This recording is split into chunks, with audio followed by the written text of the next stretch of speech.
మోడీ గారు వచ్చెళ్ళారు, మనందరం చూసాము. సభ కూడా బాగా గ్రాండ్గా జరిగింది. పునర్శంకుస్థాపన అయిన వెంటనే ఎకరం ₹1,00,00,000 అంటున్నారు అమరావతిలో. నిజంగా అంత భూమికి అంత రేటు ఉందా?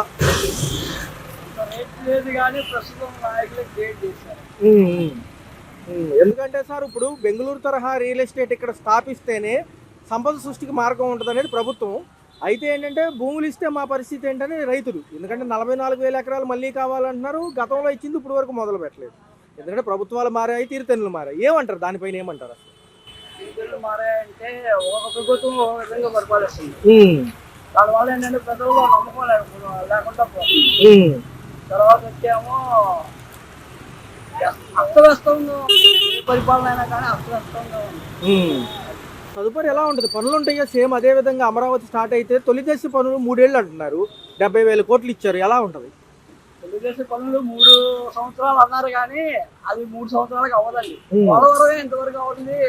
రాజధాని ఎలా అయితే అలా ఉండబోతుంది సార్. మరి ప్రజలు ఏంటి? రైతుల సమస్యలు చూస్తేనేమో మేము ఎకరాల పొలాలు ఇస్తాము, మీరు ఇచ్చేది కౌలే కదా. ఇప్పుడు ఎకరం 20 కోట్లు మేమే అమ్ముకుంటాం అంటున్నారు వాళ్ళు. ఒక ఎకరం 20 కోట్లు రైతుకి పూలింగ్ ఎందుకు ఇస్తాడు? నేనే అమ్ముకుంటాగా అంటున్నాడు. మరి ఎలా అనిపిస్తుంది? గతంలో జగన్మోహన్ రెడ్డి గారు ఉన్నారు, ఇక్కడ కట్టడాలకు వీలేదు. మొన్న పడిన వర్షానికే నీళ్ళు నిలిచింది, మళ్ళీ గంట వర్షానికి. అదే మరి దాని గురించి అడుగుతున్నారు జనం అంతా. నిలుస్తాయా కట్టడాలు? పెద్ద పెద్ద కట్టడాలు అక్కడ నిలుస్తాయా అనేది అనుమానం. కట్టడాలు నిలుస్తాయి అనేది వాళ్ళ టెక్నాలజీని బట్టి ఉంటుందండి. కాకపోతే ఏంటంటే ఇదంతా మాయగా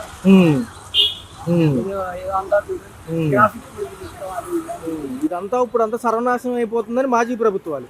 ఎందుకు అంటే ఆల్రెడీ అభివృద్ధి ఏరియాలో తీసుకుంటామని మేము చెప్పాము. మేము కట్టుబడి ఉన్నాము 3 ప్రాంతాలకు అభివృద్ధి అంటున్నారు.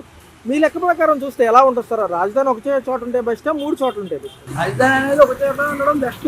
కాకపోతే ఏంటంటే పరిపాలన విధానం కూడా బాగుండాలి. పరిపాలన విధానం ఏ గవర్నమెంట్ కి బాగుంది, గవర్నమెంట్ కి బాగాలేదు, ఇప్పుడు గవర్నమెంట్ కూడా బాగుంది. Right sir, right. ఎలా ఉంది సార్? ఎలా ఉంది అంటే ఏం లేదు సార్, ఒకసారి ఇంత రియల్ ఎస్టేట్ ఎప్పుడు చూడలేదు. మోడీ గారు వచ్చి పునర్శంకుస్థాపన చేశారు. పార్టీలు అతీతంగా అందరినీ పిలవడం జరిగింది అమరావతి పునర్శంకుస్థాపనకి. ఎలా అనిపించింది? భవిష్యత్తు భావితరాలు బాగుండాలంటే త్యాగాలతో కూడిన భవిష్యత్తు ఇచ్చారని పవన్ కళ్యాణ్ గారు అన్నారు.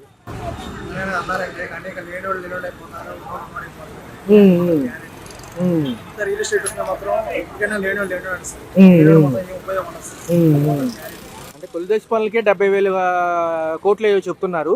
1,00,000 కోట్లతో అనుకున్నప్పటికీ మిగతా సమీకరణ కోసం రియల్ ఎస్టేట్, బెంగళూరు తరహా రియల్ ఎస్టేట్ మొదలు పెడితే కనుక ఎకరం 20 కోట్లకి ఇస్తే కనుక మనకి సంపద సృష్టి కూడా దొరికినట్లే అంటున్నారు కదా.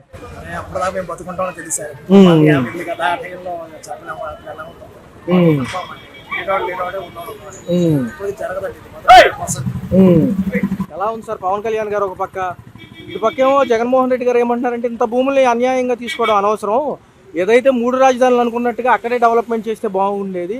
మరి 44,000 ఎకరాలు తీసుకుంటే కౌలు డబ్బులే వస్తాయి ఇక్కడ వాళ్ళకి. మరి 20 కోట్లకి అమ్ముకుంటే మరి ఎవరికి బెనిఫిట్ అంటున్నారు?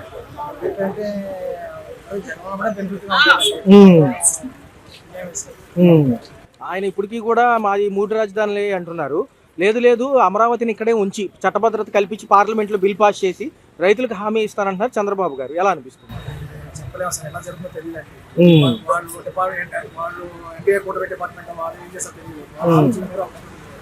తదుపరి ఎలా ఉంటుంది సార్? 4 ఏళ్ళు ఉంది కదా.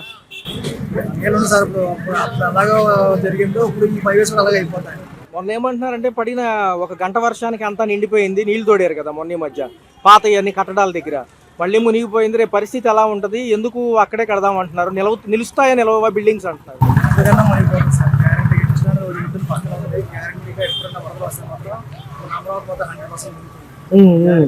ఎలా ఉంది సార్? భవిష్యత్తు ఏమో బాగుంటుంది అంటున్నారు, కంపెనీలు వస్తాయి అంటున్నారు.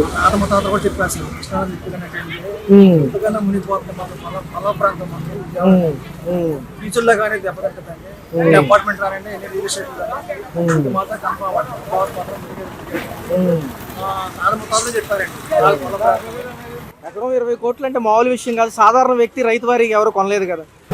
ఎవరో కొనలేదు సార్. వాళ్ళు పేపర్లు వేస్తారు, టీవీలు చెప్తారు, ఎవరు గవర్నమెంట్ అలాగే మాట్లాడతారు. ఇది 100% అండి. లేనోడే ఉన్నాడు మొత్తం చిక్కుపోయి సరిపోతారు సార్.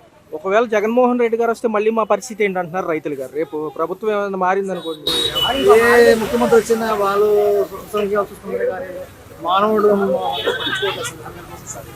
వాళ్ళ మంత్రులు, వాళ్ళ ఎమ్మెల్యేలు వాళ్ళు చూసుకున్నారు కానీ ఏదో లేనోడికి అన్నగంటే అన్నవాడిని చెప్పి అక్కడ చేస్తారు కానీ మనిషి మాత్రం బతకడానికి మాత్రం కాదండి.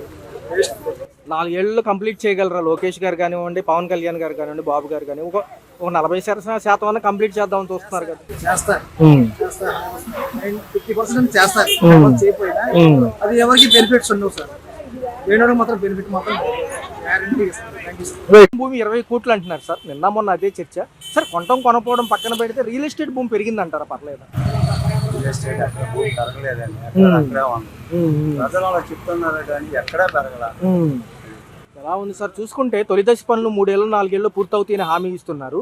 అమరావతి రైతులు మీరు కాకుండా నెక్స్ట్ వేరే ప్రభుత్వం వస్తే మాకు హామీ ఇవ్వమంటున్నారు, చట్టభద్రత కల్పిస్తామంటున్నారు. ఈ ప్రభుత్వంలో అమరావతి సక్సెస్ అవుతారండి, అది 100%. సార్ ఒక నిమిషం సార్. అయితే ఏమంటున్నారంటే సార్, ఏదైతే ఈ 3 రాజధానులకి ఇంకా పాత ప్రభుత్వం కట్టుబడి ఉంది, మరి ప్రజలు నమ్ముతారా ఈసారి నెక్స్ట్ ప్రభుత్వాలు వస్తాయని? అదండి, రేపు నెక్స్ట్ మంత్ ఏమో చదువుకున్న పిల్లలకి విద్యా దీవెన పడింది, గ్యాస్ బండ్లు వేస్తున్నారు. ఈ ప్రభుత్వం కృషి చేస్తుంది. మోడీ ప్రభుత్వం, మోడీని చంద్రబాబు ప్రభుత్వం ముందుకు తీసుకెళ్తారు, అన్ని విధాల ముందుకు సాగుతారు. మాజీ ప్రభుత్వాలు ఏమంటున్నాయి అంటే ఈ రియల్ ఎస్టేట్ కి సంబంధించి కొత్తగా స్కామ్ చేయడానికి మోసపూరితమైన హామీలు ఇస్తున్నారు అంటున్నారు. వీళ్ళు ఇంకా 3 రాజధానులకి మేము సిద్ధపడి ఉన్నాము అంటే మేము కట్టుబడి ఉన్నాము అంటున్నారు. ప్రజలు ఒక్కచోటే కోరుకుంటున్నారు మరి. మాజీ ప్రభుత్వం ప్రజలకు డబ్బులు ఇచ్చారండి, మామూలుగా వ్యవస్థ ముందుకెళ్ళాలి. మోడీ గారు చంద్రబాబు ప్రభుత్వం వ్యవస్థ ముందుకెళ్తుంది, ప్రజలకి అందుబాటులో అన్ని దొరుకుతాయి. తొలి దశ పనులకి 70,000 కోట్లు ఇచ్చారు సార్. ఎలా అనిపిస్తుంది? 3 ఏళ్లలో ఒక 40% అవుతుంది అంటున్నారు కదా.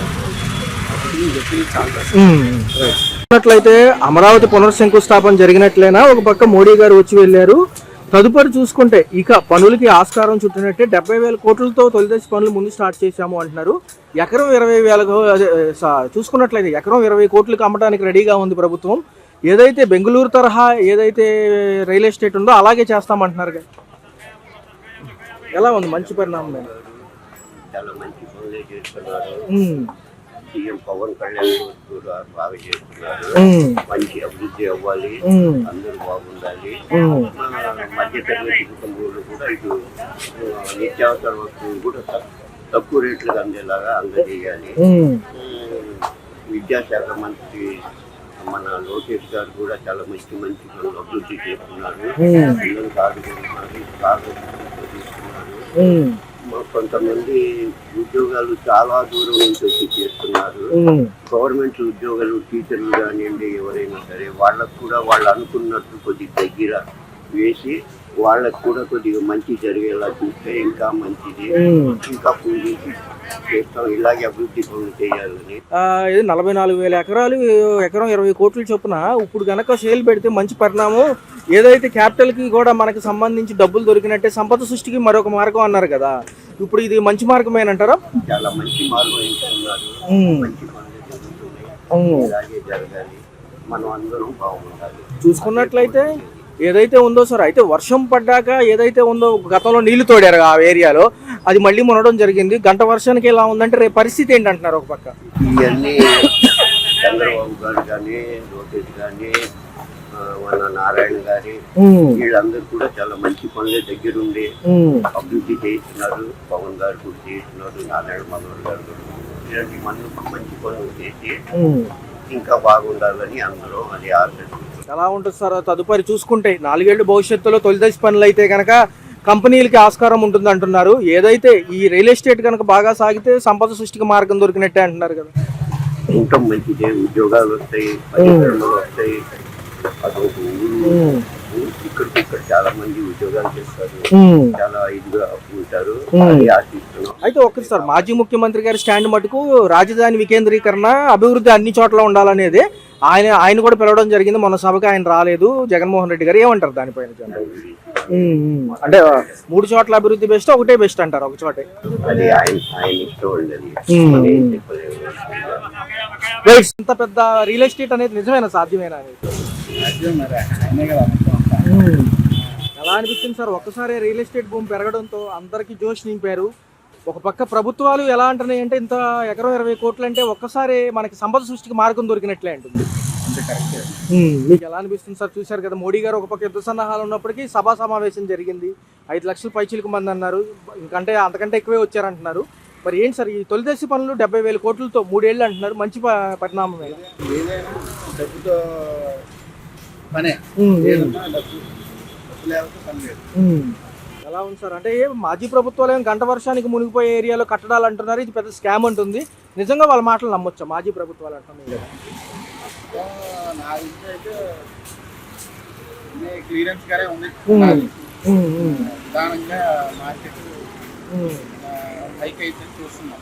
రాష్ట్ర భవిష్యత్తు బాగుండాలని రైతులు ఇచ్చారు కాబట్టి ఈ ఉద్యోగాలు కూడా ఇటు మళ్ళా సంస్థ మొత్తం మళ్ళీ వస్తుంది, మళ్ళీ ఇండస్ట్రీస్ మొత్తం వస్తాయని కోరుకుంటున్నాం. ఏం సార్ మాజీ ప్రభుత్వాలు మేము ఇంకా మూడు రాజధానులకి మేము కట్టుబడి ఉన్నామంటున్నారు, ప్రజలకు ఒకటే కావాలంటున్నారు మరి ఇక్కడ. అది ఇక ప్రజల గురించి ఉంటే ప్రజలే చెప్పాలి, ఏదో మనకు చెప్పాలి. చంద్రబాబు గారు ఒక మాట అన్నారు సార్, చట్టభద్రతతో కూడిన పార్లమెంట్ లో కూడా బిల్ పాస్ చేస్తామంటున్నారు అమరావతికి, ఏ ప్రభుత్వాలు వచ్చినా ఎక్కడికి కదలకుండా ఉంటుంది అంటున్నారు. మంచి పరిణామం. అది మంచి పరిణామం కదా, అది అలా చేయటం మంచిదేగా. కొత్తగా ఇవన్నీ మారకుండా ఒక పద్ధతిగా ఉంటే అది వేరుగా ఉంటుంది. ఖచ్చితంగా 4 ఏళ్ళు ఎలా ఉంటుంది అంటారు భవిష్యత్తు? ఇప్పుడు రైతు ప్రస్తుతానికి ఏం లేదు, ఇంకా ఇది మార్కెట్ ని బట్టి ఉంటుంది మీరు చెప్పినట్టు. అది రైట్ సార్. హలో, తెలుగు రాజ్యం ఛానల్ చూస్తున్నారా? సామాజిక రాజకీయ జీవన చిత్రణే తెలుగు రాజ్యం. అతిశయోక్తులు అసత్యాలు ఉండవు. రాజకీయ కోణం కాదు, ప్రజా కోణమే కొలబద్ద. తెలుగు రాజ్యం వీక్షణ మీ ఉత్తమ అభిరుచికి నిదర్శనం.